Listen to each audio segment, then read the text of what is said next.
Olá, muito boa noite a todos.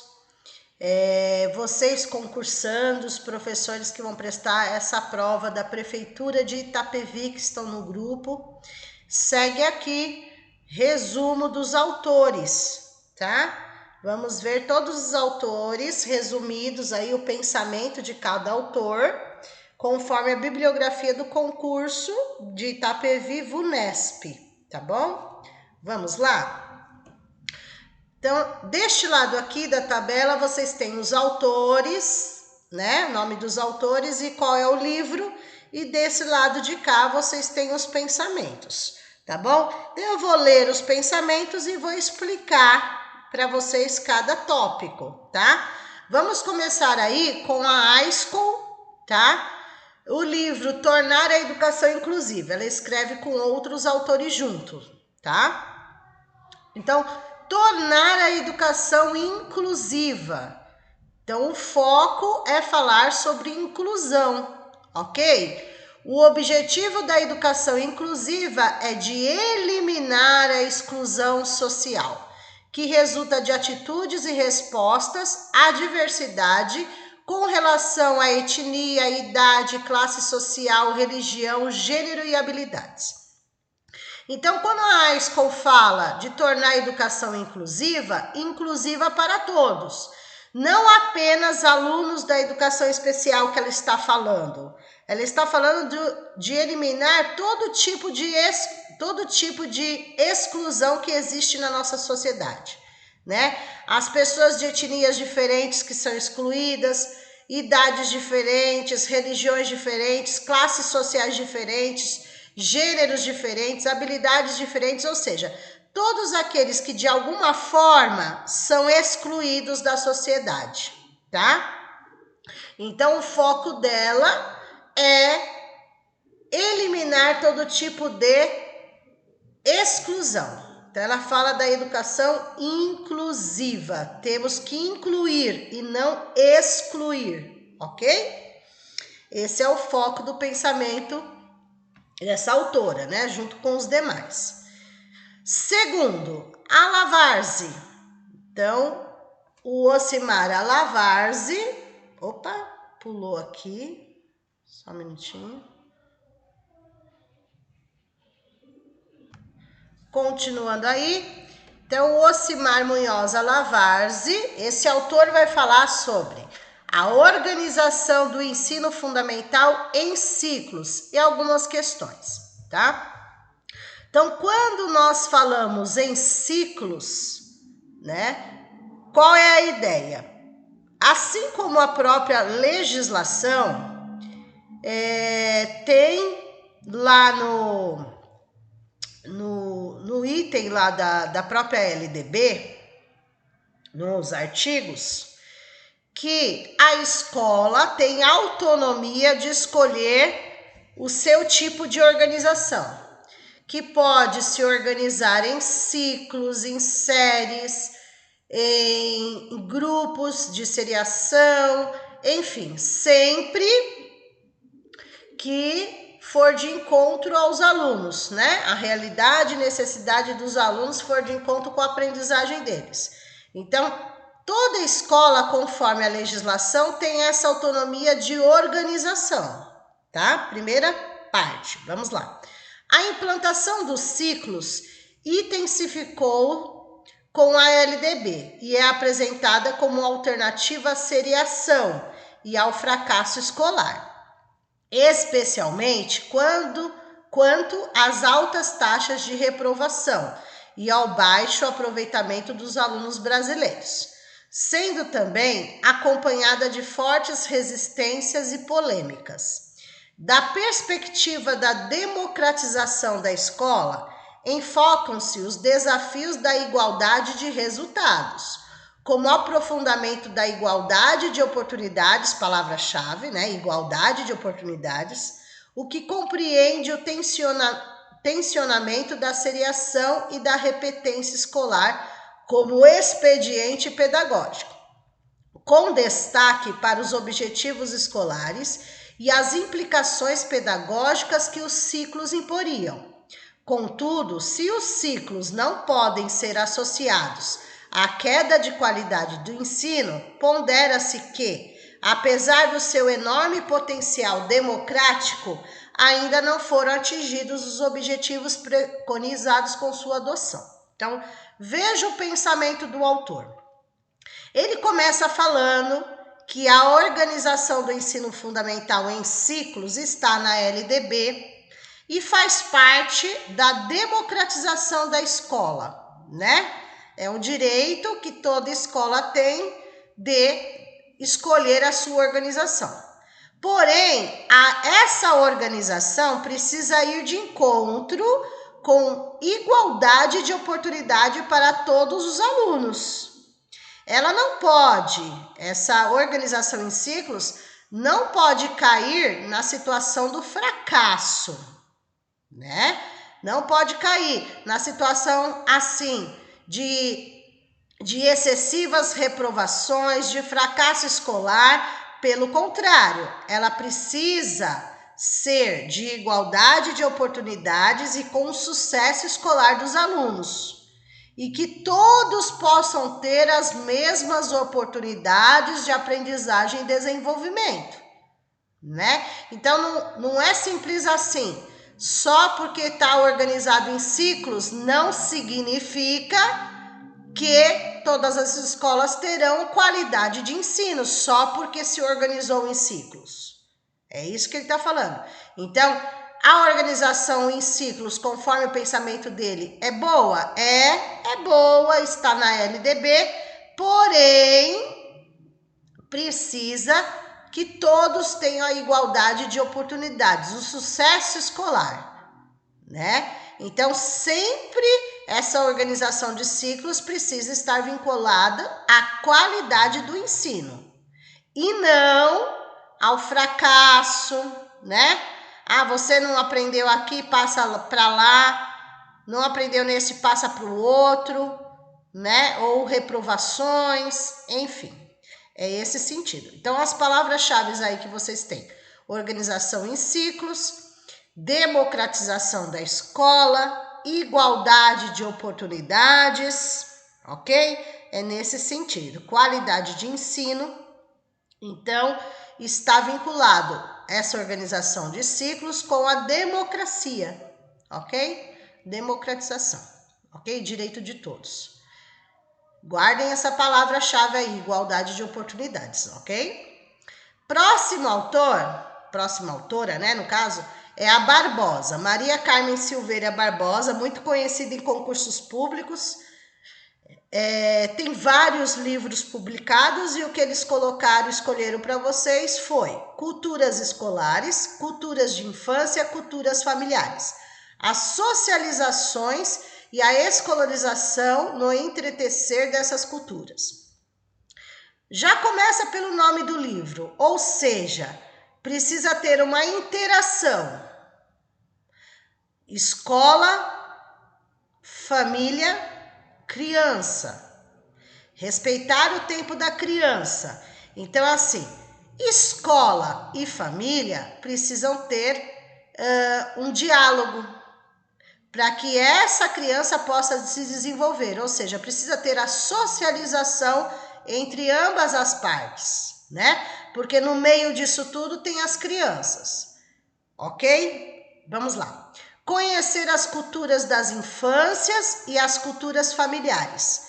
Possibilita ampliar a compreensão sobre as crianças brasileiras e possibilita a construção de um projeto de escolarização que entreteça as culturas escolares, as culturas de infância e as famílias na sociedade contemporânea, ou seja, todos são importantes no processo, escola, família, criança. A formulação de uma educação de qualidade, novamente aí falando de educação de qualidade, somente poderá acontecer por meio de estabelecimento de indicadores socialmente compartilhados entre esses três discursos. Quais discursos? Palavras-chave: culturas escolares, culturas da infância e culturas familiares. Precisam se socializar, dialogar, né? Compartilhar, interagir, ok? Para que realmente aconteça uma educação de qualidade, tá? Ninguém faz nada sozinho, ok? Vamos lá. Benevides, que é a Maria Vitória Benevides.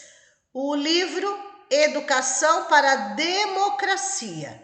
Toda vez que nós falamos democracia, nós lembramos direitos e deveres, né?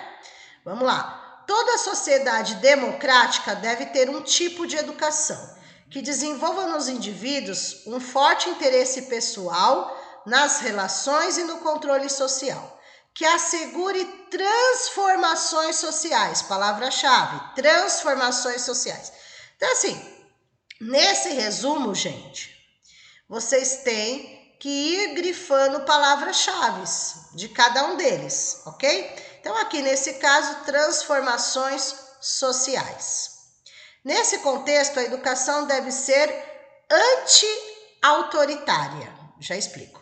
Dialógica, interativa, colocando o poder nas mãos da sociedade. Ou seja, a escola, ela tem uma gestão democrática e participativa, ou seja, a tomada de decisões é feita no coletivo, não é o diretor sozinho que toma as decisões, né? É no coletivo. Então, o que acontece? Precisa, para que tenha uma educação para a democracia, uma educação democrática, ela precisa ser dialógica, palavra-chave, ou seja, que tenha diálogo entre todos os segmentos da escola, pais, alunos, professores, funcionários em geral, gestão, e interativa, interaja, né? E anti-autoritária, ou seja, eles pedem que os professores, que o diretor, que a escola tenha autoridade. A autoridade se conquista, ok? O que é autoritária? É diferente do que eles querem. Eles não querem nada autoritário, que manda, que não explica o porquê, que toma decisão sozinho. Eles não querem. Então, por isso que é anti-autoritária. Eles querem autoridade e não autoritária, tá bom? Então, essas são as palavras-chave aí para que realmente aconteça essa educação para a democracia, né?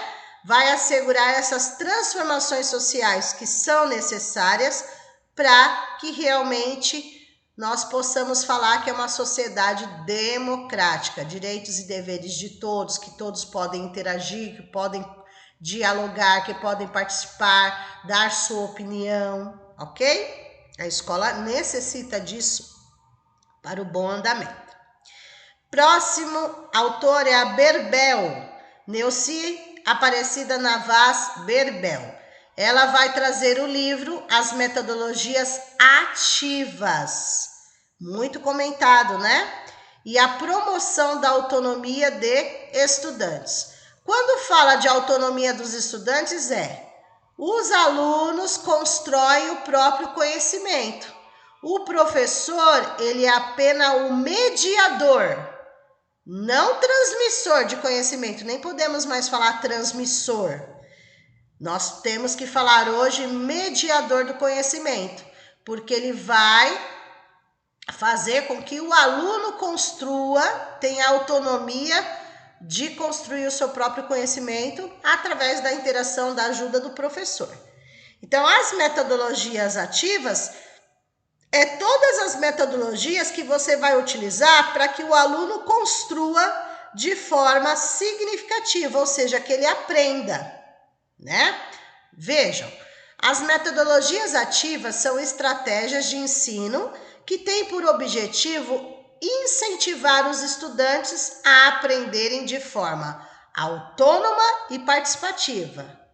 Então, palavras-chave, autônoma e participativa, ou seja, que os alunos tenham autonomia e que os alunos sejam participativos. Eles não querem aquele aluno passivo que não participa, pelo contrário. Por meio de problemas e situações reais, realizando tarefas que os estimulem a pensar além e terem iniciativa, a debaterem, tornando-se responsáveis pela construção do conhecimento. Neste modelo de ensino, o professor torna-se coadjuvante nos processos de ensino-aprendizagem, permitindo aos estudantes o protagonismo do seu aprendizado. Outra palavra-chave aí, protagonismo, tá? Os alunos, eles são o sujeito principal de todo o processo, por isso que eles são os protagonistas, ok? Então, as metodologias ativas é todas as estratégias que você vai utilizar para que seu aluno tenha responsabilidade, construa o seu próprio conhecimento, tenha autonomia, participe, seja de verdade o protagonista, ok? Edward Caroline, né? As 100 linguagens da criança. Este é o livro. Quando eles colocam as 100 linguagens, não significa que a criança tenha exatamente 100 linguagens, mas é uma forma simbólica de falar, ok? Simbólica. Quer dizer que a criança tem múltiplas linguagens, diversas linguagens, ok? Vejam. E daí, a Caroline, ela vai pesquisar a respeito do projeto que existe em Reggio Emília, na Itália, tá? Vou explicar um pouquinho para vocês sobre isso. Então, assim, o foco é esse projeto que existe lá em Reggio Emília, né? Rapidinho, só para vocês interagirem aí. Há muitos anos atrás, né, depois da Segunda Guerra Mundial, lá na Itália, Reggio Emília é um vilarejo lá na Itália, e depois da guerra acabou tudo lá, né? Destruíram as escolas, as casas, ou seja, guerra. E daí, para eles poderem sair daquela situação, a primeira coisa que eles pensaram foi construir uma nova escola, porque as crianças não poderiam ficar sem a escola. Então, a população se uniu com o pedagogo e venderam lá como que fala, aquele tanque de guerra, compraram o que tinha que comprar para construir a escola. Então, os pais se uniram à escola, tá? Eles falam a mesma língua, ok? E o projeto virou um modelo internacional. Por quê? O projeto não é feito para as crianças. O professor faz e leva pronto. Não. Os projetos são feitos junto com as crianças. Elas opinam, elas participam, elas dão as ideias. É tudo feito no coletivo. Os pais participam, os professores, os alunos, tá? Por isso que tem a palavra-chave protagonismo infantil. De novo aí, palavra-chave, protagonismo infantil. Então, a criança como protagonista na construção do seu conhecimento. Vocês perceberam que, embora sejam autores diferentes, mas eles são um quebra-cabeça, que eles acabam chegando na ideia geral que a prefeitura de Itapevi quer, assim como outras, tá? É um quebra-cabeça, ok? Um vai se encaixando no outro.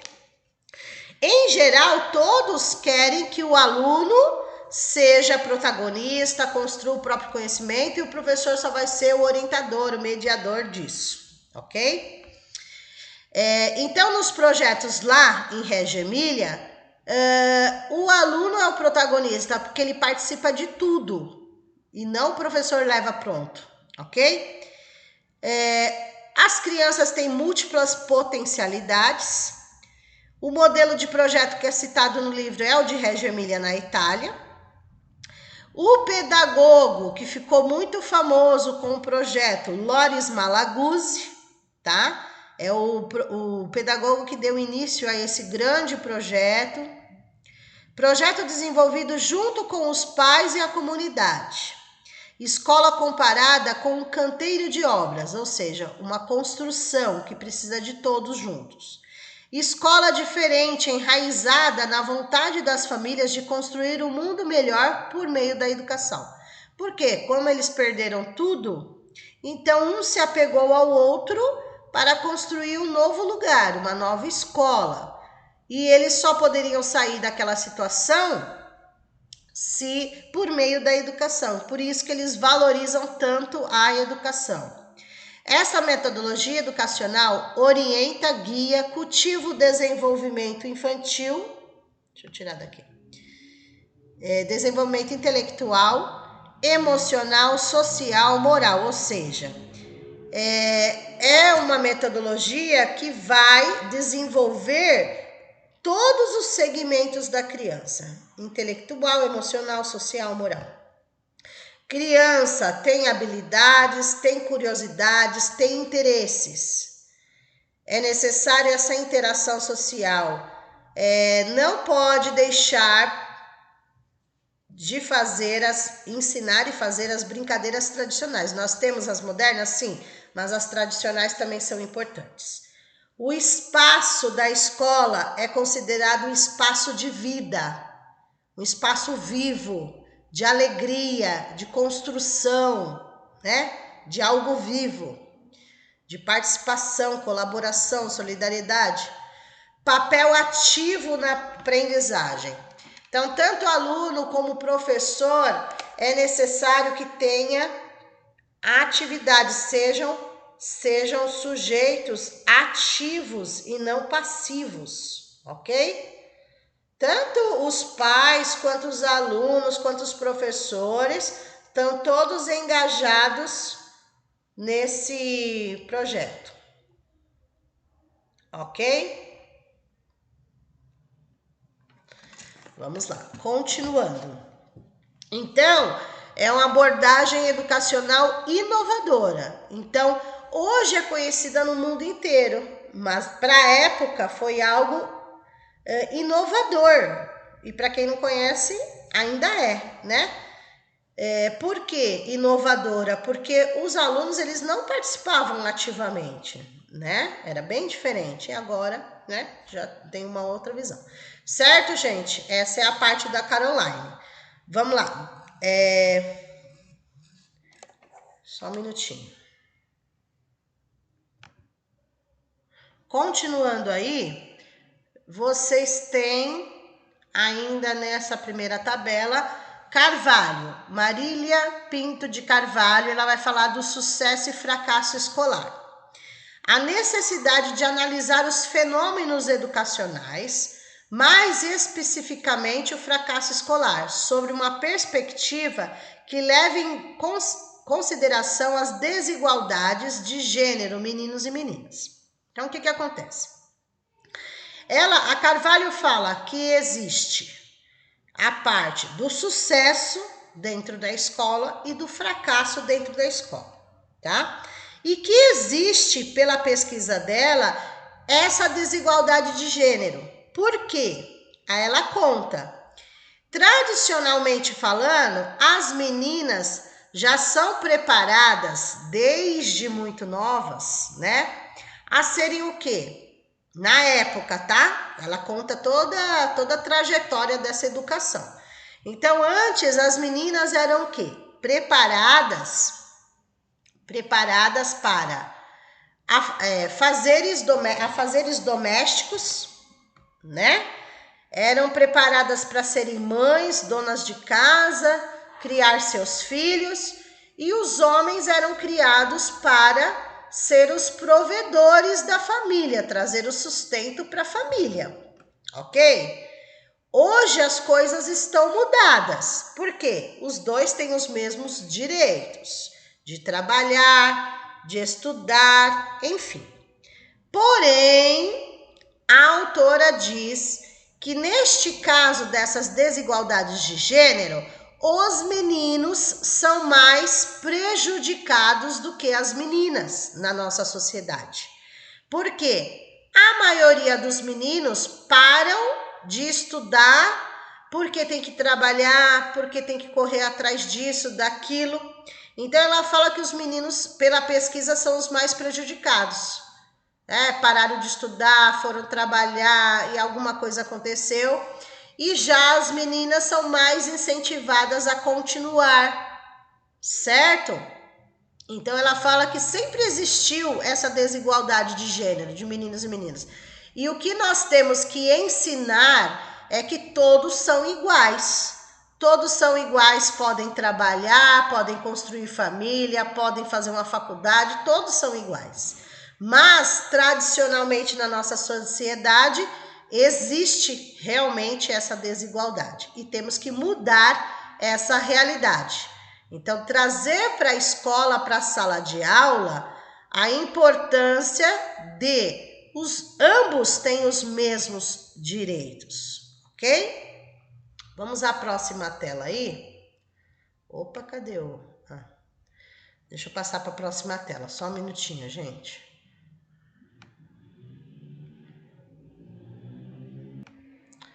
Próximo autor aí, Cavalieri, Ana Maria Cavalieri, Escola Pública de Tempo Integral no Brasil, Filantropia ou Política de Estado? Então, a Cavalieri vem falando aí da importância da escola pública, isso ok, mas que tenha tempo integral. Isso já era falado há muito tempo atrás por vários autores, pesquisadores, enfim, de ter escolas tempo integral, em que a criança fique mais tempo na escola, porque a criança ficando mais tempo na escola, ela vai ter um maior aprendizado, essa é a ideia, tá? A necessidade da escola de tempo integral no Brasil tornou-se uma unanimidade, ou seja, todos concordam, maioria, né? Mas seu sentido ainda não está suficientemente estabelecido. Vista como um direito de todos, estratégicos para a cidadania, é tarefa de grande porte político e financeiro e requer tratamento de política de Estado assumida cooperativamente por todos os entes da federação. Ou seja, para que haja, né? Por que entra a parte política e financeira aí? Porque para ter escolas em tempo integral, todas as escolas precisam se adequar à questão do espaço físico também, né? Por quê? Porque vai ficar o dia todo. Será que tem estrutura para atender? Então, queira ou não, precisa de políticas públicas mais ativas que abordem sobre esse assunto, né? Tudo bem que abriram muitas escolas tempo integral, mas não é suficiente para todos. E a partir do momento, a autora diz, a partir do momento que existe a escola a tempo integral, significa que os alunos terão desenvolvimento integral também, certo? Porque eles vão aprender mais. E esse desenvolvimento integral, desenvolvimento do educando, né? Integral, global, pleno, já consta na própria LDB, tá? Então, a ideia da escola a tempo integral, ela concorda totalmente, né? É necessária, é um direito de todos, é o direito de cada cidadão, porém, é necessário ter toda uma reformulação para que todos possam ser atendidos, porque não é todas as escolas que oferecem escola a tempo integral, ok? Vamos para a próxima autora, é Eliane Cavaleiro, tá? A Cavaleiro, ela vem trazendo a respeito do racismo, ok? Racismo, o livro é Racismo e Antirracismo na Educação, repensando nossa escola, formação de educadores para o combate ao racismo. Ou seja, ela vem trazendo a situação que, embora muitos anos já se passaram, ainda existe o racismo no Brasil, ainda existe, ainda se deparamos com essa situação. Seja ela de racismo mesmo, seja ela de preconceito racial, seja ela discriminação racial, não pode, né? Então a escola deve conscientizar os alunos para que isso não aconteça. Trabalhar esse tema é obrigatório. Por quê? Temos que dizer não ao racismo, né? O antirracismo, certo? E dar formação para as educadoras, para os educadores, para que seja combatido. Então, se você vê um aluno cometendo esse ato, deve conscientizá-lo, tá bom? Tanto a escola como a família precisam assumir o compromisso de conscientizar as crianças sobre o assunto e não silenciar, omitir. Então, fingir que não está vendo o que está acontecendo. Não pode, tá? Porque a escola é corresponsável por isso. Então, precisa ser feito palestras, não pode silenciar sobre o assunto, porque é um assunto que existe nas escolas. Então, para melhorar, tem que ser conversado, conscientizado, para que não ocorra, ok? Próxima autora é a Emília Ferreiro, muito conhecida em concursos públicos, né? Tanto em concursos públicos, cursos de pedagogia, enfim. A Emília Ferreiro tem vários livros publicados, mas o que eles pedem para vocês é reflexões sobre a alfabetização, tá? O foco é na alfabetização. Então, aqui, resumidamente, porque o livro é muito extenso, mas aqui é só o resumo, tá? Quem não assistiu ainda os vídeos do curso, precisa dar uma assistida, né? Não adianta só o resumo, mas aqui o resumo é para estar ajudando vocês. Então, vamos lá.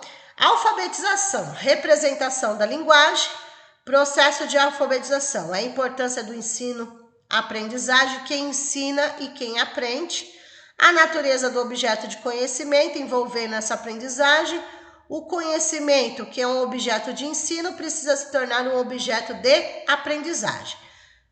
Palavra-chave aí, tá? Então, assim, tudo que você vai ensinar para o seu aluno é um objeto de ensino. Tudo que você vai ensinar. Então, quando fala objeto de ensino, vocês associam com o professor. Quando fala objeto de aprendizagem, vocês associam com o aluno. Então, o professor pega aquele conteúdo que é um objeto de ensino e ele tem que transformar em objeto de aprendizagem. Ou seja, o aluno tem que aprender aquilo que você está ensinando da melhor forma.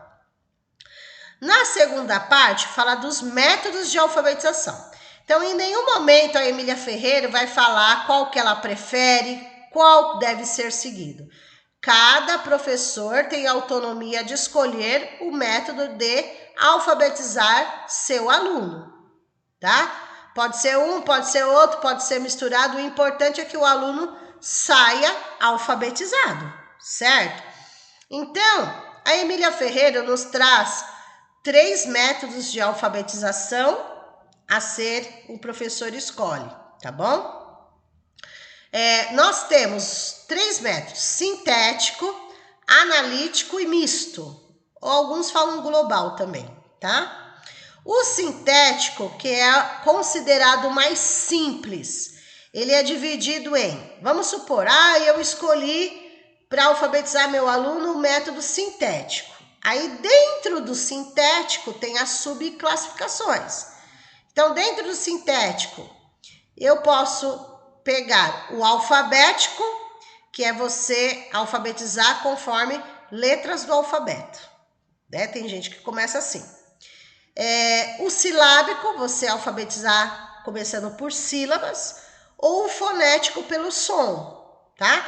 Então, esses 3 fazem parte do sintético: alfabético, silábico, fonético, tá? A segunda classificação é o analítico, que é considerado mais difícil. Para alguns não, mas a maioria sim. A subclassificação do analítico: palavração, você alfabetizar começando já por palavras pequenas, mas palavras inteiras. Setenciação é uma frase, você começar a alfabetizar pela frase, ou pequeno texto, pequeno texto. E na terceira classificação nós temos o método misto, que é a mistura do sintético com o analítico, ou também conhecido como global, é uma mistura, tá? Por exemplo, o Paulo Freire, quando foi alfabetizar o pessoal da EJA, Educação de Jovens e Adultos, ele escolheu a palavração primeiro. Ele fez o misto. Ele começou com a palavração, que é do analítico, depois ele foi para o silábico sintético, que é do sintético, né? Por exemplo, a palavra tijolo, ele pegou a palavra inteira, tijolo, porque estava dentro da realidade dos alunos que ele atendia. Então, ele pegou tijolo, a palavra completa. Da palavra completa, ele dividiu depois em sílabas, para depois em letras. Então, ele fez o método ao contrário que muitos fazem. E deu super certo para ele, tá? Tudo vai depender da realidade e necessidade da sua sala de aula. Então, aí vocês têm os métodos. As hipóteses silábicas, conforme a Emília Ferreira pesquisou, aí vai aparecer para vocês, são 4 hipóteses silábicas. Alguns falam 5, mas são 4, é que tem uma delas que tem 2 divisões, tá? Então, nós temos 4 hipóteses silábicas. Quais são os nomes? Pré-silábico, que é o primeiro, tem a sigla PS. Depois tem o silábico. Depois tem sigla S, né? Depois tem o silábico alfabético, que é a sigla SA. E tem o alfabético, que é o A, ok? Mas por que falam 5? Porque quando chega no silábico, ele é dividido em 2 partes. É o silábico sem valor, que nós temos a sigla SSV, e o silábico com valor SCV, tá? Aí espera-se que siga todos eles para que o aluno possa ser alfabetizado. Então, pré-silábico, silábico sem valor, silábico com valor, silábico alfabético e alfabético, tá? Nós estamos falando de alfabetização. Aí, para fazer a sondagem, então normalmente nas provas de concurso vem um desenho, prova do concurso que vocês vão prestar. Normalmente quando vem perguntas da Emília Ferreira, eles colocam um desenho de uma sondagem feita com o aluno e pedem para vocês analisarem em que hipótese silábica está aquela criança. Aí vocês têm que analisar, tá? Como se faz uma avaliação diagnóstica, também conhecida como sondagem? Você dá um papel para a criança, ele coloca o nome, aí numera o papel de 1 a 5, você escolhe a temática, né? O campo semântico, né? A temática. Por exemplo, animais. Então, todas as palavras que você vai ditar para o aluno são animais, certo? Porque você escolheu animais. Então, você vai ditar 4 palavras e na última uma frase pequena, ok? A primeira palavra tem que ser uma polissílaba, ou seja, uma palavra com 4 sílabas ou mais. Exemplo, borboleta, tem 4. A segunda palavra é uma trissílaba, 3 sílabas. Cavalo, tem 3. A terceira é uma dissílaba.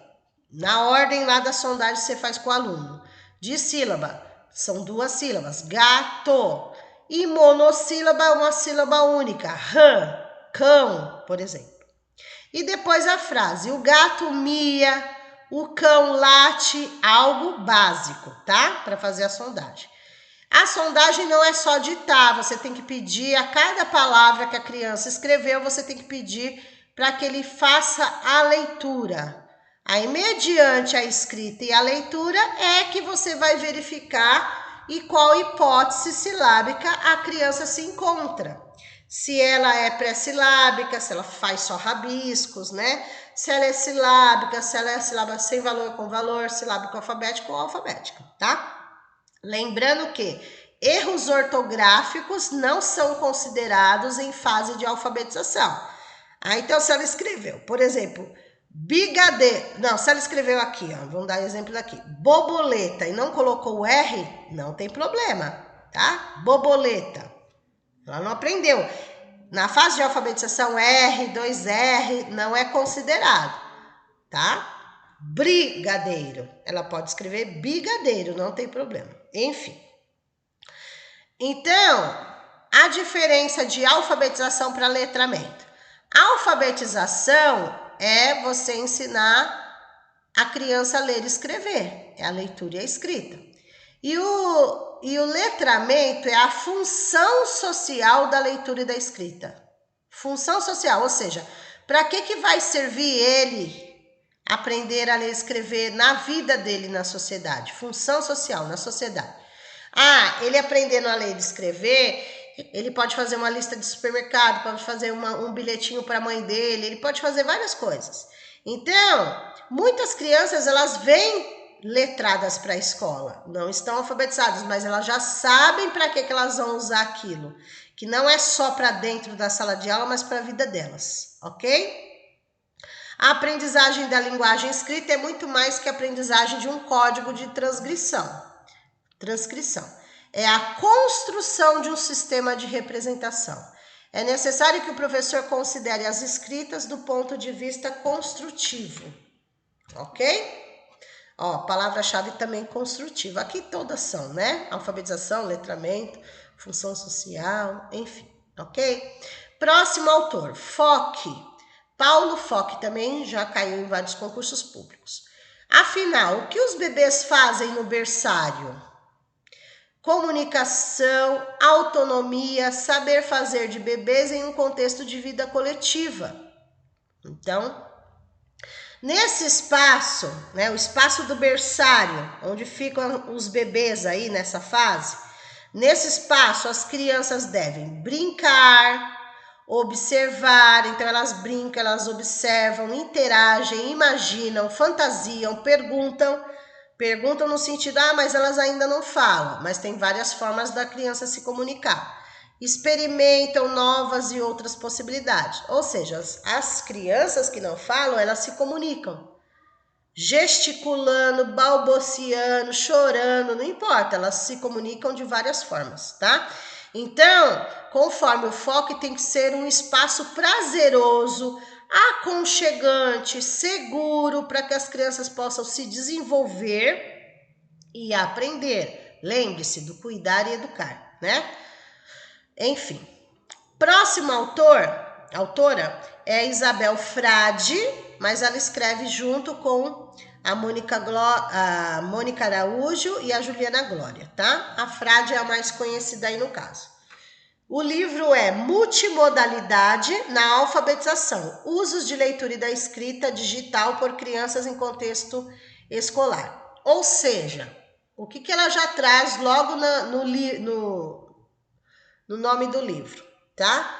Você pode utilizar as tecnologias, a escrita digital para ajudar, para complementar a alfabetização das crianças, tá? Então, a tecnologia, esses recursos tecnológicos, eles vêm para ajudar na alfabetização, né? Nós temos, por exemplo, aquelas mesas alfabetizadoras digitais que muitas escolas têm, né?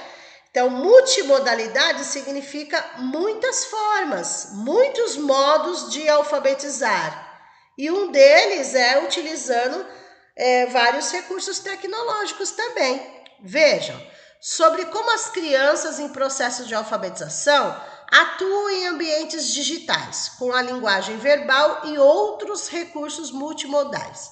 Em eventos de uso de jogos, produção de quadrinhos, leitura de literatura digital e digitalizada, ou seja, utilizando recursos tecnológicos, as crianças em período de apropriação do sistema de escrita alfabética interagem com a leitura e com a escrita, textos verbais e não verbais, a partir da mediação adequada de professores e colegas.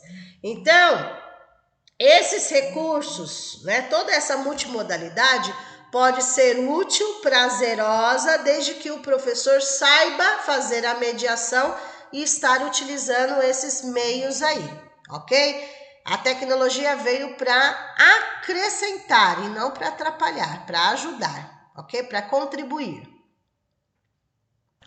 Continuando aí, o próximo autora, né? Maria Amélia Santoro Franco, a Selma Garrido Pimenta, são conhecidas em concurso público, principalmente a Pimenta, tá? O livro escolhido pela VUNESP aí, Didática, Embates Contemporâneos, tá? Por que contemporâneos? A didática sempre existiu, porém, né, mais nessa atualidade que ela está sendo mais falada, né? O que é a didática? Já dizia, né? Já dizia que a didática é a arte de ensinar. Quando a gente fala assim, ó, nossa, o professor estudou tanto, é mestrado, é doutorado, mas não tem didática. Significa que ele sabe para ele os termos técnicos, mas ele não tem a arte de transformar isso em arte para que o aluno aprenda, tá? Então, digamos que didática é a arte de ensinar. Então, o que acontece? Em todos os cursos hoje, na área da educação, é necessário ter a disciplina didática, né? Cursos de pedagogia, licenciaturas, enfim, precisa ter a didática. Então, a didática está relacionada aos cursos de graduação, pós-graduação na área da educação. Ela envolve sala de aula, o professor precisa ter didática para ensinar o seu aluno, né? E a importância da didática dentro da educação. Então, veja, debate em torno da didática e sua relevância para o campo da educação. Diante dos múltiplos desafios que se apresentam para a escola hoje, das difíceis condições de exercício do ofício docente e da desvalorização da escola, a didática tem sido convocada a encontrar novos meios para superar tantas condições desfavoráveis. Ou seja, através da didática, o professor pode melhorar toda essa situação. Ele melhorando a sua didática significa que ele vai melhorar suas aulas serão mais dinâmicas, terão mais qualidade para que atinja o objetivo que é o aluno, tá? Então, muitas coisas vai depender da sua didática. E todo profissional, todo professor, todo docente precisa ter essa didática, né? É um dom, mas quem não sabe aprende, né? E assim por diante, através da prática, tá? E a didática faz parte do ofício do docente, da profissão docente, ok? Então, a didática ela é importante em todos os sentidos e ela está elencada aí com a nossa educação, ok? Depois, Paulo Freire, conhecidíssimo, né? A maioria dos concursos cai pedagogia da autonomia, mas nesse daqui a VUNESP escolheu professora Cintia não, cartas a quem ousa ensinar. Por quê?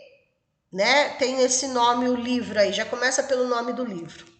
Porque não desmerecendo as tias, tá? Não desmerecendo as tias, mas precisa valorizar a profissional professora. Por quê? Professora é uma profissão, você tá ali como profissão. E tia é um parentesco, não é uma profissão. Então, Paulo Freire fala que sempre para os alunos precisa trazer essa diferença, tá? Eu sou professora Fernanda, eu não sou a tia Fernanda. Deu para entender? Então, ele fala que desde os pequenininhos precisa ter essa conscientização. Aborda o papel do professor e sua importância na sociedade. Então, a importância do professor como profissão. Mostra a importância do aluno saber que o professor não é um parente, né, tia, e sim um profissional da educação. Professor e tia são dois papéis distintos, não são iguais. Professor é uma coisa, tia é outra. Pois para ser professor é necessário uma formação acadêmica. Então, você precisa estudar para ser professor.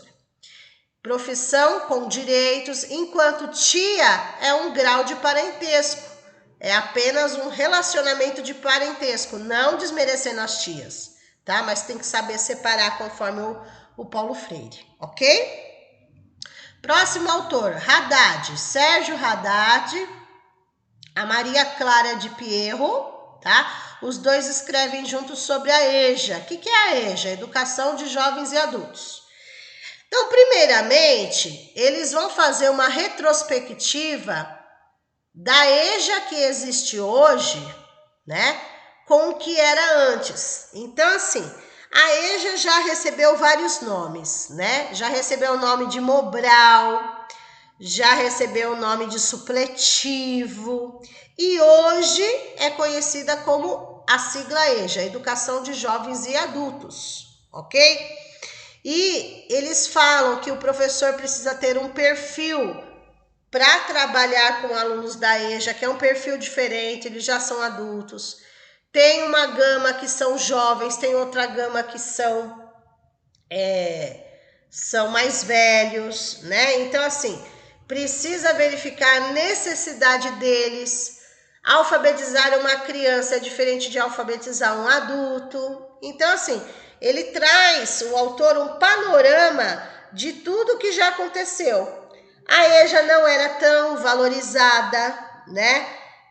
Teve uma época que era desvalorizada. Ah, e ele tá no Mobral.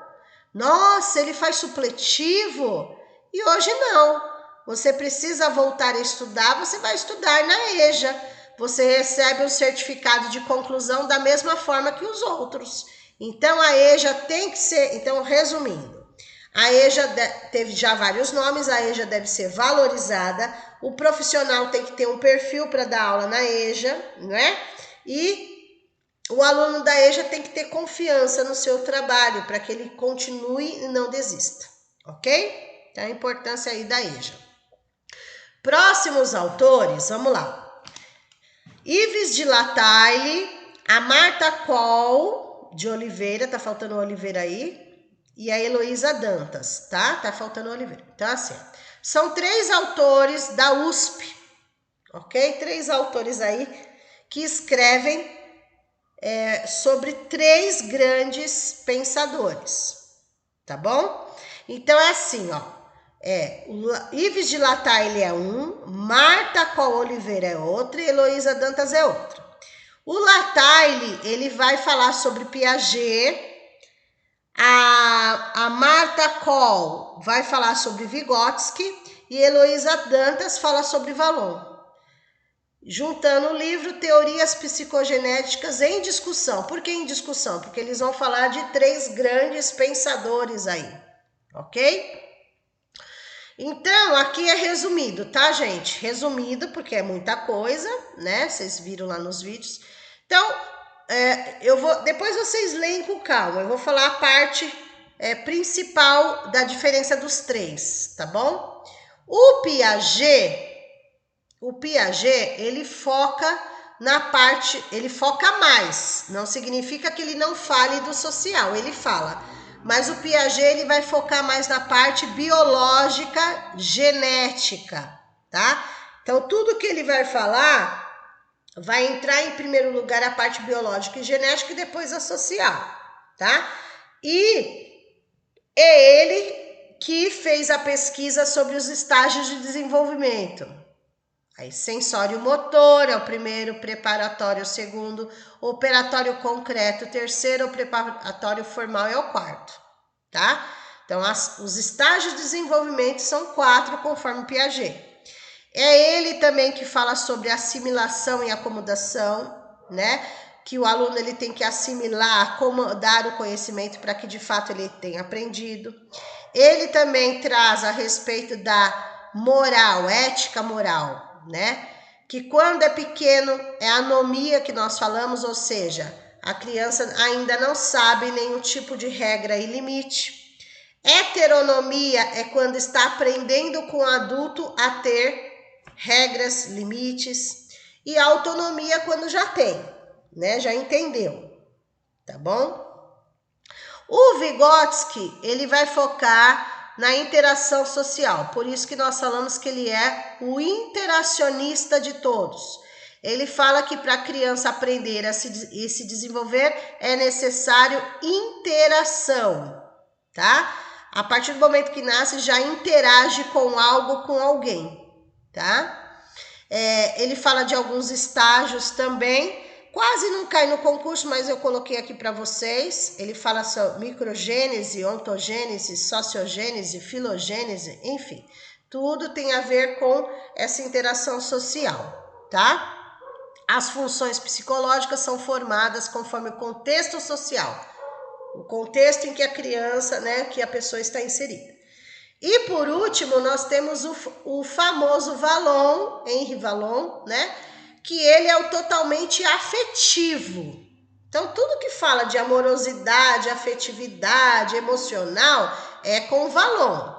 Por que ele é totalmente afetivo, né? Vamos buscar um pouquinho aí. Ele cuidava de crianças com problemas psiquiátricos, né? Problemas neurológicos, enfim. E ele percebeu que através da afetividade, essas crianças começaram a melhorar. Por isso que ele foca na importância da afetividade. Essa é a primeira parte dele. E a segunda parte, ele faz uma pesquisa sobre desenvolvimento, assim como todos os outros fazem, tá? Então, o Piaget fala sobre o estágio de desenvolvimento, o Vygotsky desenvolvimento cognitivo, da interação e tal. E ele vai fazer, o Vallon vai fazer do desenvolvimento psicomotor, ou seja, dos movimentos. Psico-mente, motor, movimentos. Por quê? A mente manda comando para o corpo, então eles caminham juntos, tá? E daí ele desenvolveu uma pesquisa com as fases, né, desse desenvolvimento psicomotor, que é impulsivo emocional é o primeiro, sensório motor projetivo é o segundo, personalismo é o terceiro, categorial é o quarto, puberdade é o quinto. São 5 estágios aí de desenvolvimento psicomotor conforme Vallon, ok? Próximo autor, Claudivan Lopes, que escreve junto com Nídia Pontuskika, tá? Estudo do meio, teoria e prática. O que vem a ser um estudo do meio? Toda vez que ouvir falar sobre estudo do meio, é uma pesquisa, tá? Já começa a pensar assim, ó. Estudo do meio é o estudo de algo. Precisa ter pesquisa, tá? Vamos lá. Método de ensino interdisciplinar, palavra-chave. Por que interdisciplinar? Porque envolve não uma disciplina, mas outras disciplinas, tá? Não é sozinho. O estudo do meio envolve várias disciplinas.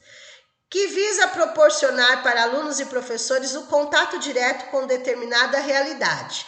Ou seja, você está falando sobre o assunto, você vai pesquisar lá sobre esse assunto. Então, vamos supor, eu estou ensinando aí meu aluno sobre água.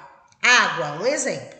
Aí eu vou fazer um estudo do meio. Eu vou levá-los até um reservatório de água, onde faz abastecimento de água, limpeza de água. É um estudo do meio, porque lá eles vão fazer anotações, vão entrevistar alguém, vão fazer pesquisas, né? Eu vou fazer um estudo sobre um animal, sobre o leão. Eu vou levar no zoológico. Então, tudo depende do projeto que você vai desenvolver para fazer esse estudo do meio, tá? O tema. Determinada realidade, um meio qualquer, rural ou urbano, que se decida estudar, tá? Essa atividade pedagógica se concretiza pela imersão orientada na complexidade de um determinado espaço geográfico, ou seja, o lugar onde você vai ter que ir para fazer esse estudo, do estabelecimento de um diálogo inteligente com o mundo, com o intuito de verificar e de produzir novos conhecimentos. Então, assim, você foi com um conhecimento, chegou lá, você trouxe novos conhecimentos, acrescentou seus conhecimentos.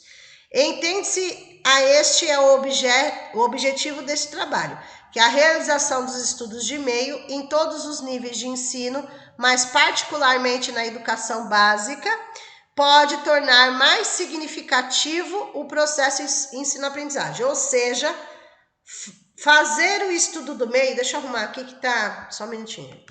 Deixa eu arrumar aqui que tá, saiu fora aqui, peraí. Tá meio desconfigurado aqui, deixa eu dar uma arrumadinha aí para vocês. Só um minutinho. Ok. Continuando. Então, este estudo no meio vai trazer o quê? Algo significativo para eles, porque é algo que eles participaram, que eles viram, que eles participaram, que eles pesquisaram. Então, traz para eles algo mais significativo. E o estudo do meio pode ser feito conforme, né, o tema para todas as idades, para várias faixas etárias, infantil, fundamental, médio, tá? Toda educação básica aí. E proporciona aos seus atores o desenvolvimento de um olhar crítico e investigativo. Lembra que eu falei que toda vez que vocês ouvirem falar de estudo do meio, vocês vão lembrar de pesquisa?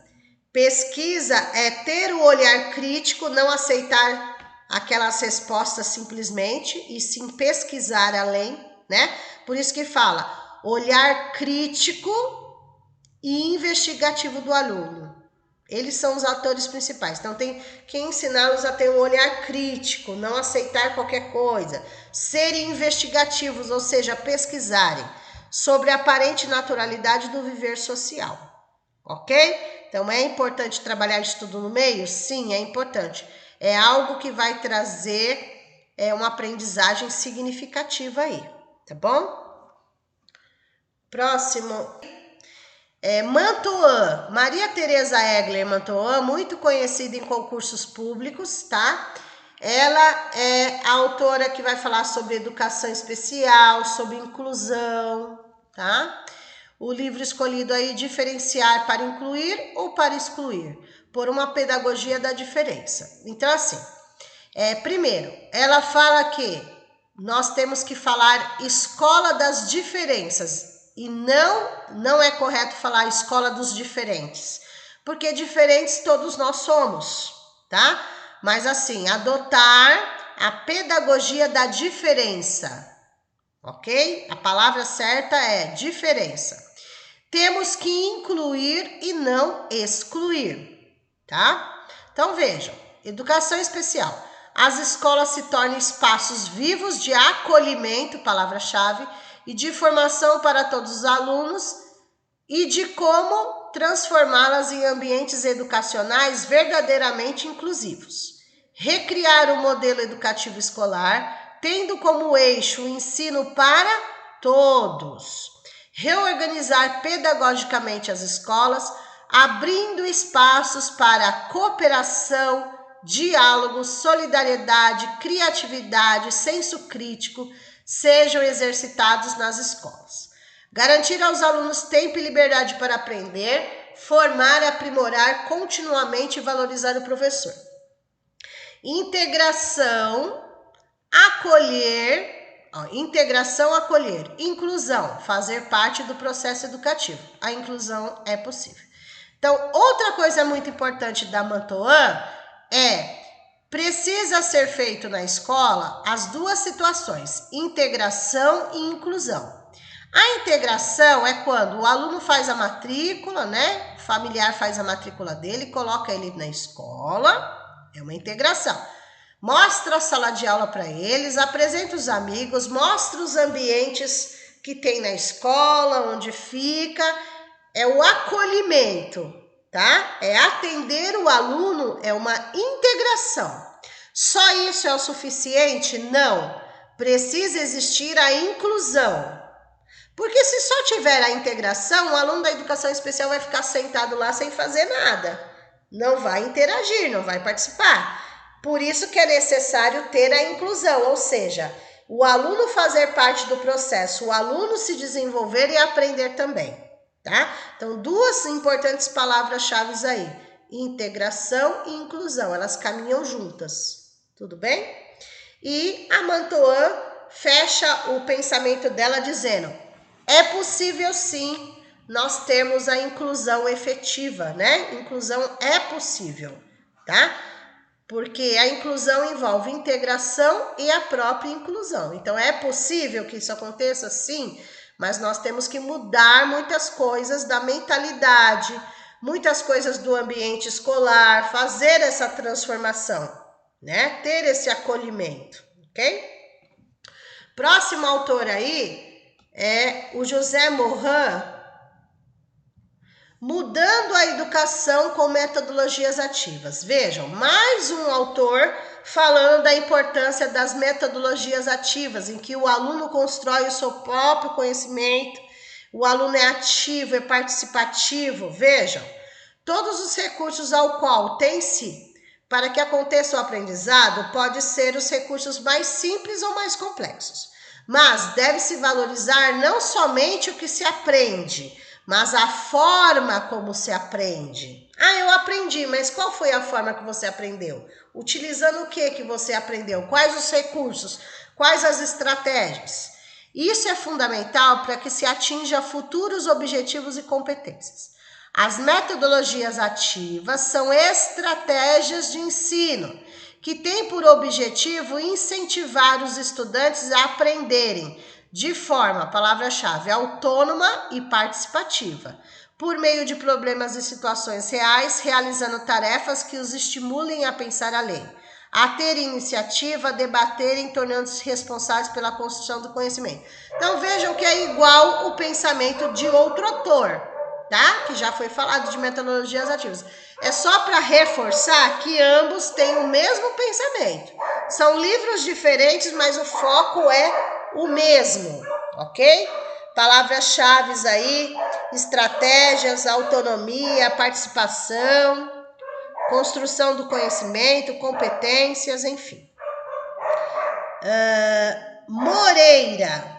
O Antônio Flávio Barbosa Moreira escreve junto com a Vera Maria Candal.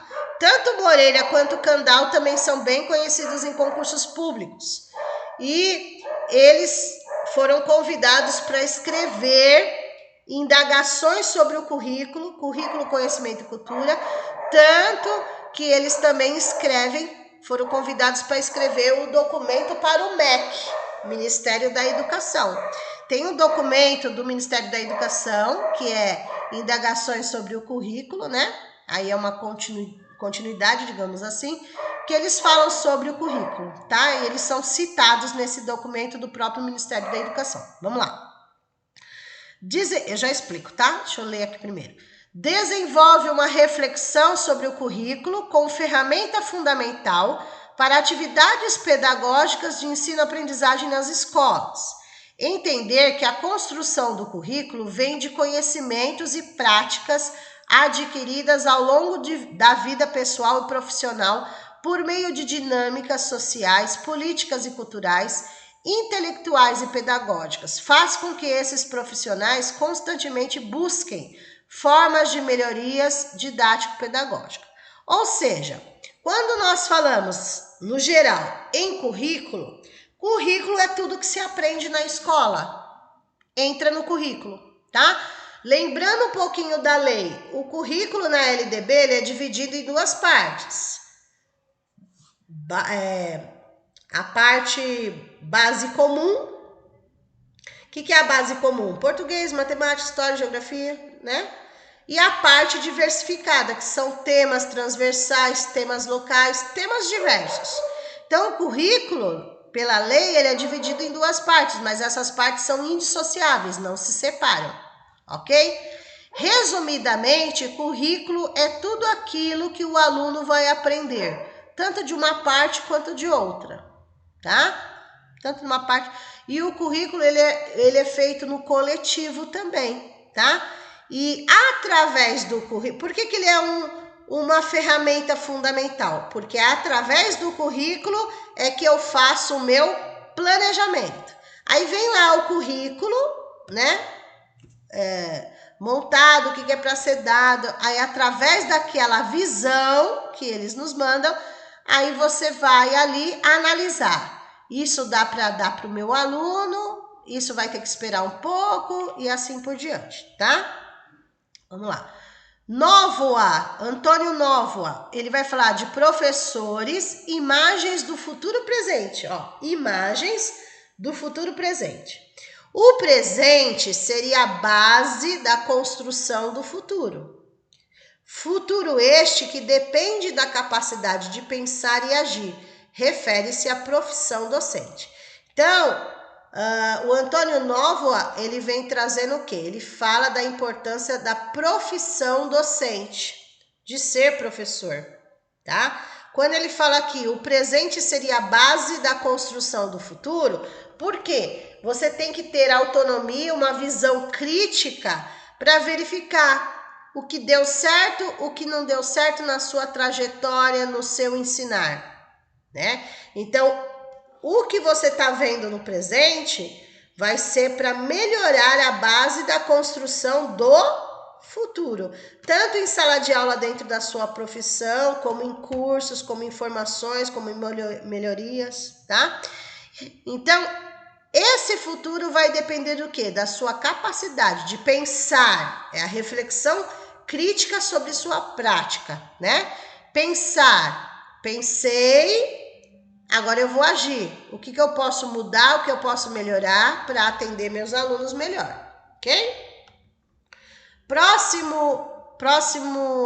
autora é a Paniza, Mabel Paniza, totalmente conhecida em concurso público, ela é da área da matemática.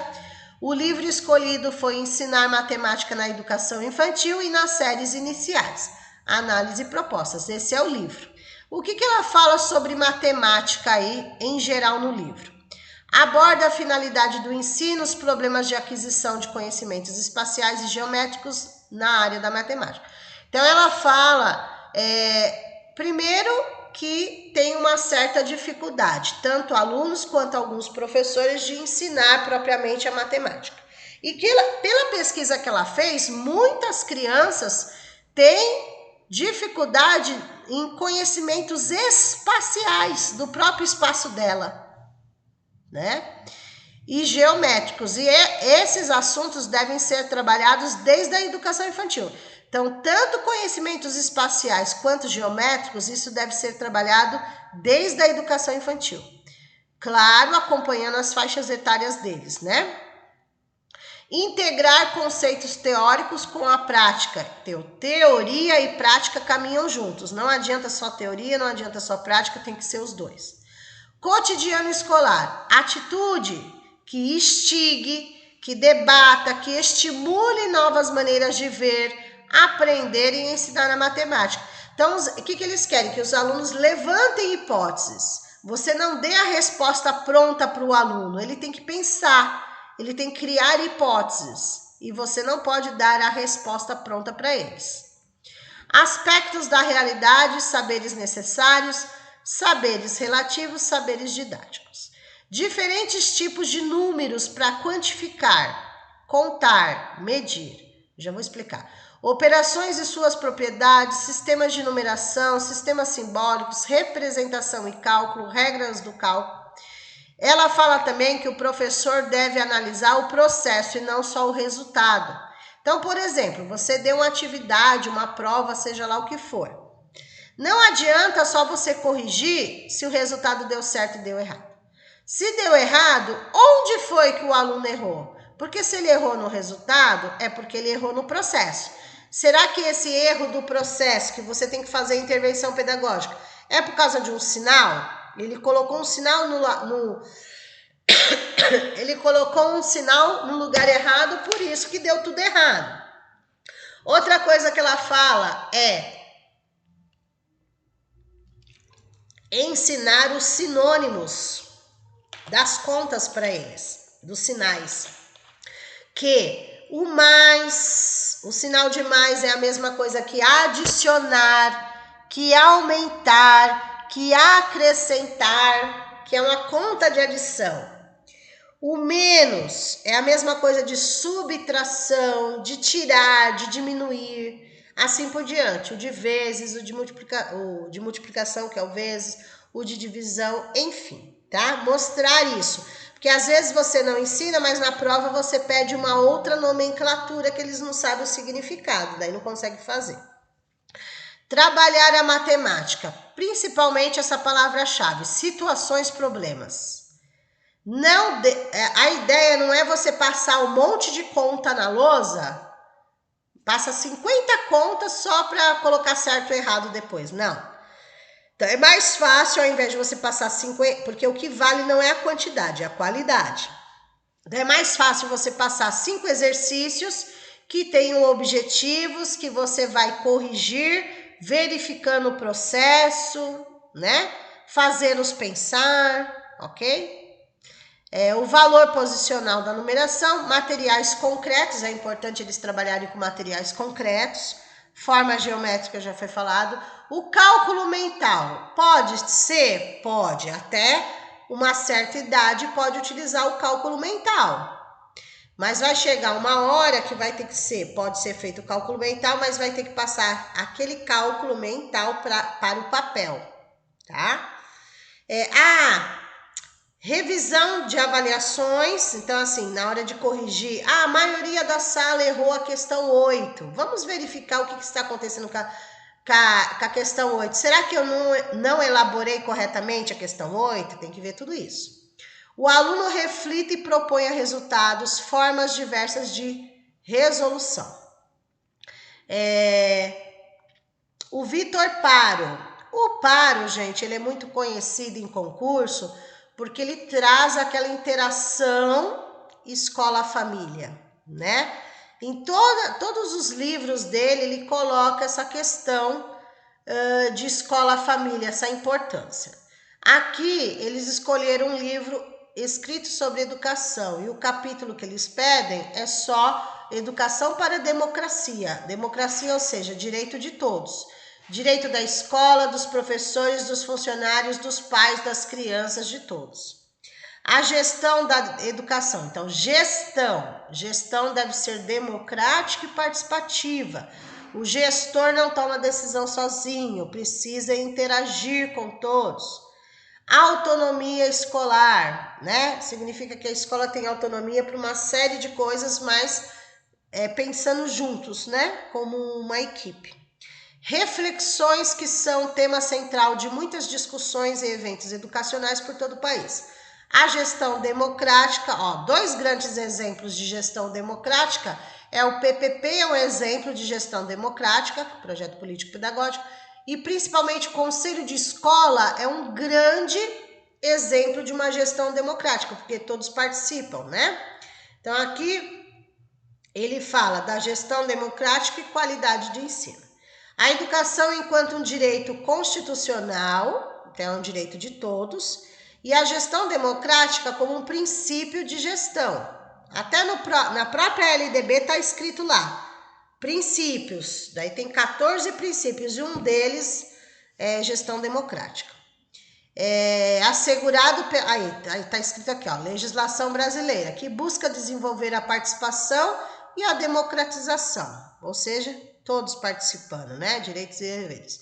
Oferecendo contribuições significativas, tanto ao processo de formação dos alunos, quanto às melhorias para a escola, implicando assim a participação de todos os sujeitos envolvidos no processo educativo, ou seja, participação de todos. Todos da escola, todos da família, o aluno, a comunidade, enfim. Tá? Essa é a importância dessa interação entre todos. Próxima autora, Saceron. A Lúcia Helena Saceron é conhecida em concurso público também, junto com a Carvalho. Nesse livro aqui, Alfabetização Científica, que tem a sigla AC. AC significa alfabetização científica. O foco delas é ensinar a disciplina de ciências como investigação. Por isso que fala investigações em ensino de ciências. Por quê? Ciência requer investigação, senso crítico, pesquisa, tá? Falou em ciências, é pesquisar. E por que eles chamam de alfabetização científica? Porque tem que ensinar, assim como a gente ensina português, alfabetizar, ler e escrever, é como se nós estivéssemos ensinando o beabá de ciências. Porque se você ensinar corretamente desde pequenos, né, eles vão pegar o gosto pelas ciências, né? E quando fala alfabetização científica, significa pesquisa, investigação. Então, elas defendem aí a alfabetização científica como um processo que ocorre dentro e fora da escola e que implica promoção de diálogos, aproximações entre a cultura experiencial da científica. Então, assim, experiências contam muito, né? As experiências que eles passam, comparando com a científica. A apropriação de saberes relacionados a termos e conceitos científicos. Então, às vezes, eles leem algo, né? E tem um termo científico. Então, tem que saber qual é o termo popular daquele termo científico, né? Tem aqueles nomes difíceis lá. Porém, qual é a forma popular que eu posso falar isso para que eles entendam melhor? A natureza das ciências, as relações entre ciências, tecnologia e sociedade. Hoje a tecnologia está muito em alta para o ensino de ciências, né? Imagens, projetores, vídeos que eles podem assistir sobre determinado assunto. A promoção de condições necessárias à realização de leituras críticas da realidade, a participação no debate público, a tomada de decisão responsável, a intervenção social em uma perspectiva emancipadora e de inclusão social. Então, através de pesquisa, muita coisa pode melhorar, até mesmo no meio ambiente, né? Saúde, enfim. Próximas autoras aí, elas são 3, elas escrevem juntos. Elas não, vou falar eles porque tem um homem no meio, né? O Felipe Silva, a Jussara Hoffmann, muito conhecida em concurso público.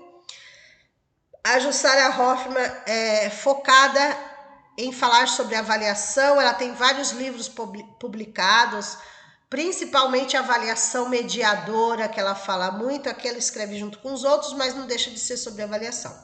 E a Maria Tereza Esteban, tá? Práticas avaliativas e aprendizagens significativas em diferentes áreas do currículo. Então, o que acontece? Primeiro, quando a gente fala avaliação, não significa prova, tá? Avaliação não quer dizer prova. A prova pode ser um dos instrumentos de avaliar, mas não pode ser o único. Então, o que é a avaliação?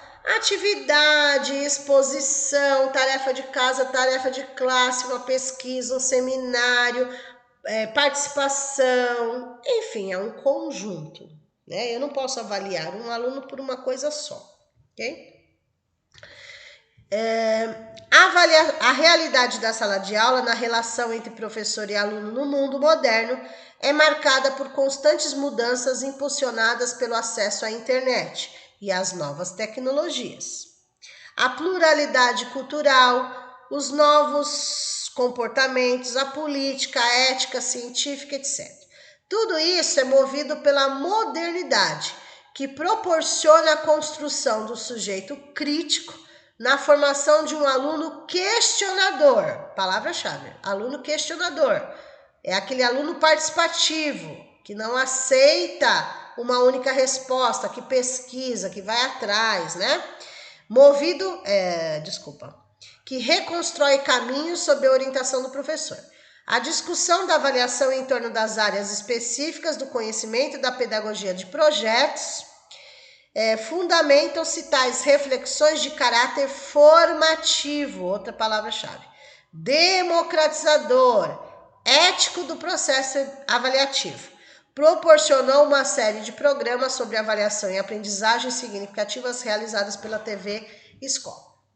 Então, esses autores se reuniram para falar também uma das formas que podem ser usadas, que é uma aprendizagem significativa, até mesmo em relação a você avaliar, é estar utilizando a TV Escola. São vários vídeos de várias matérias, né? que é algo que está relacionado à modernidade. Então, vários vídeos de várias matérias que eles podem assistir, né? Então, através dessas novas tecnologias, podemos chegar a uma aprendizagem significativa e ter uma nova visão de como avaliar um aluno, né? Usando tecnologias em sua aula também, tá? Tá terminando, é a última parte, gente, desse resumo. Próximos autores, não é um só aí. É o Rafael Dias Roberto Silva, é o Silva, tá? Vai falar sobre o currículo também, currículo, conhecimento, transmissão cultural, contribuições para a teorização pedagógica contemporânea. Mais um que vai falar do currículo nesses tempos. Sobre a constituição dos currículos escolares, bem como os processos de seleção dos conhecimentos a serem ensinados. Por que ele fala da seleção? Porque o MEC, por exemplo, vou pegar um exemplo do MEC, faz o currículo lá, eles selecionam quais os conhecimentos devem ser trabalhados no primeiro ano, no segundo ano, terceiro ano, enfim. Buscando ponderar a relevância e a urgência de produzirmos uma reflexão crítica sobre os modos de transmissão cultural mobilizados nas diferentes cenas pedagógicas. Então, através do currículo, eu faço o meu planejamento e coloco as diferentes cenas pedagógicas ali. Eu dou a minha cara para o currículo, digamos assim, né? Para tanto, inscreve essa problematização no âmbito dos estudos curriculares, indicando as maneiras pelas quais se atribui centralidade ao conceito do conhecimento escolar, a relevância social e política da tarefa da transmissão cultural na escola, tá? Então, a cultura está em todo lugar, né? É tudo cultural. A gente fala assim, por quê? Tá dentro da nossa cultura. Então, precisa melhorar, porque o currículo, gente, ele tá ali pronto. Mas é o meu olhar que eu vou transformar aquele currículo em realidade. Digamos assim, currículo em ação.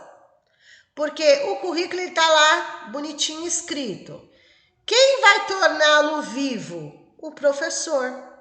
Porque ele vai tirar do papel, através da sua prática, aquilo. Por isso que vai se tornar um currículo em ação, prática. Ok? Depois vocês têm aí a Magda Soares, também conhecida em concurso público. Vejam que a Emília Ferreiro já falou sobre alfabetização. Aqui, mais uma autora que vai falar sobre alfabetização e letramento, tá? Vejam, aqui deixa eu explicar, mais fácil. A Magda Soares vai falar o seguinte, que alfabetização tem um conceito e letramento tem outro.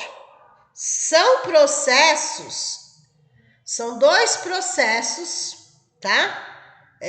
Conceitos diferentes, mas eles são trabalhados simultaneamente, ou seja, eles são trabalhados juntos na fase de alfabetização.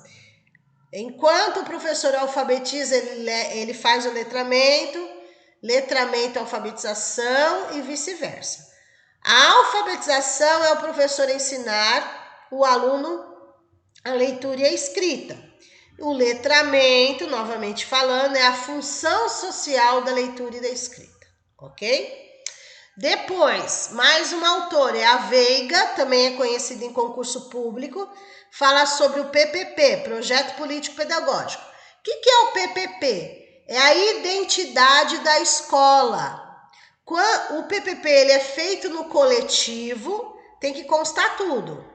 Nome da escola, quanto tempo a escola existe naquele bairro, quantos horários de funcionamento, quantos funcionários, quantos professores, se tem quantas salas de aula, se tem biblioteca, se tem sala de informática, pátio, quadra, infraestrutura, projetos, se atende alunos da educação especial, enfim, são questões pedagógicas, de infraestrutura, de tudo é colocado no PPP, tá? Então, o PPP é a identidade da escola, A construção do PPP parte dos princípios de igualdade, qualidade, liberdade, gestão democrática, porque o PPP é um exemplo de gestão democrática onde todos participam, e valorização do magistério, não só do professor, mas de todos que fazem parte da educação, ok? E finalizando aí, a última autora, que é a Thelma Reis, também muito conhecida em concurso público, o livro Diálogo entre o Ensino e a Aprendizagem, tá? Ensino e aprendizagem, reflexão sobre a prática, professor profissional, eficácia, concepções construtivistas, valorizar as informações que os alunos já têm sobre os conteúdos estudados. Então, o que a Reis vem falando? De sala de aula, ensino, professor, aprendizagem, aluno. Precisa haver esse diálogo entre professor e aluno, ok? E o professor deve, palavra-chave, reflexão sobre a prática. Ela fala muito disso no livro. Então, o que acontece? O professor precisa refletir realmente sobre sua prática, certo? Refletir sobre sua prática. O que deu certo, o que não deu, o que tem que melhorar, ok? O professor precisa ser um profissional, precisa ter eficácia no que faz. Todos os autores desse concurso, gente, eles estão no ritmo aí da concepção construtivista.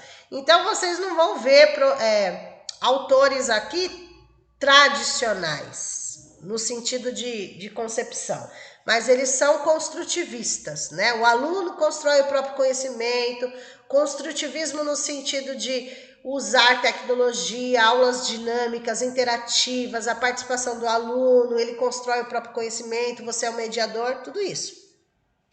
E, para finalizando, ela pede para valorizar os conhecimentos prévios, né? Os conhecimentos que os alunos já trazem, a bagagem do aluno, ok? E é isso, gente. Eu espero, deixa eu ver se não tem mais mesmo, não. Eu espero ter ajudado vocês aí nesse resumão, mas isso não significa que eu não assisti os autores por completo, só vou assistir esse resumo. Talvez só ajude o resumo, mas o interessante seria vocês terem assistido todos os autores que foram dados e depois aqui finalizar com esse pensamento dos autores aí. É um resumão básico, espero ter ajudado vocês. Esse resumão vai ajudá-los, que nós vamos iniciar os treinos das questões para a prova. Então, vocês terão treinos de legislação federal, de legislação municipal, de autores. Então, vão ter questões só sobre esses autores, que é o que está na bibliografia do concurso de vocês, ok? Então, bons estudos aí, até a próxima!